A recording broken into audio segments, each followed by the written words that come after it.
Singapore, when U.S. Defense Secretary Jim Mattis attends a security summit in Singapore this weekend. He hopes to assure allies of America's commitment to the region and its aim of checking China's seemingly inexorable rise.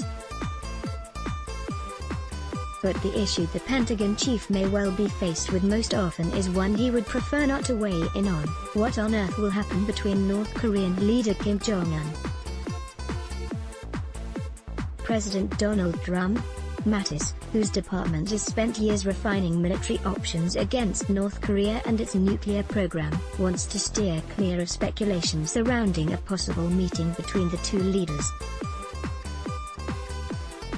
"We continue with the diplomatically led campaign," Mattis told reporters as he headed to the Shangri-La Dialogue in Singapore, referring questions on the issue to the State Department.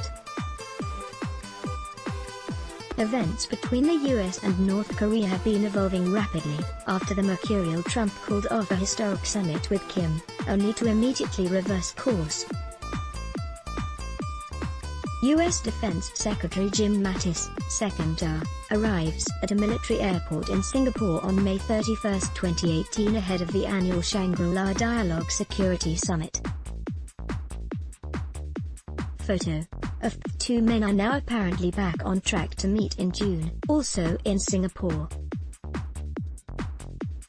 So, instead of focusing on the possible summit with North Korea, Mattis wants to push the message that Washington is steadfast in its backing of the Asia-Pacific region. "All I'm doing is saying we are unwavering in our focus out here and we are unapologetic about standing with our allies and our partners," Mattis said. He tackled the same topic at Shangri-La a year ago, months after Trump took office with his America First agenda. The president's campaign rhetoric left allies fretting over whether the U.S. would turn its back on Asia, where it has underwritten maritime security since the end of World War II.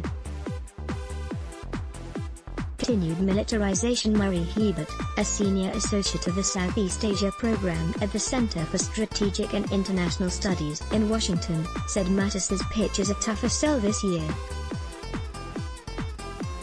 Trump's on-again off-again threat of tariffs against China and his abrupt cancelling of the talks with Kim, and then just as abruptly trying to schedule them again, makes Trump's administration appear highly erratic and unpredictable, Hebert told AFP.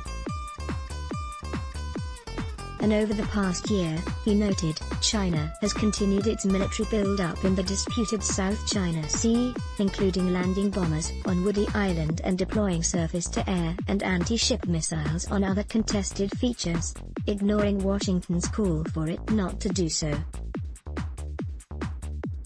Mattis can probably still call China out for doing what Xi Jinping had promised China wouldn't do, but this message will soon sound hollow, Hebert said.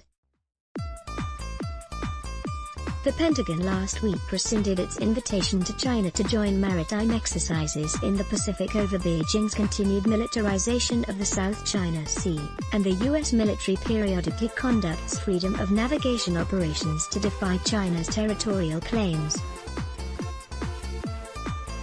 But overall, despite Washington's warnings of China's rising might, Beijing has faced few consequences for its military buildup in the region. Trump has also given conflicting messages on global trade and imposing tariffs on Beijing, and experts warn the U.S. is ceding leadership to China. Most countries in the region which are part of the global supply chain are anxious that they will be impacted by a trade war between China and the U.S., Hebert said. Mattis is giving a speech Saturday, but this year's keynote is by Indian Prime Minister Narendra Modi, who is expected to outline India's growing regional role. The Pentagon is renaming its oldest and largest military command to reflect the growing importance of India and the Indian Ocean in U.S. strategic thinking. From now on, the storied U.S. Pacific Command, or PACOM, will be known as the Indo-Pacific Command. The name change is largely symbolic, but in 2016 the United States designated India a major defense partner with the aim of improving military cooperation, increasing information sharing and cutting red tape to ease defense deals. Given China's assertiveness, India is seen as the only country that can, with the US, play a role in offsetting China's pull because India also has issues with China, Manoj Joshi, a distinguished fellow at the Delhi-based Observer Research Foundation, told AFP.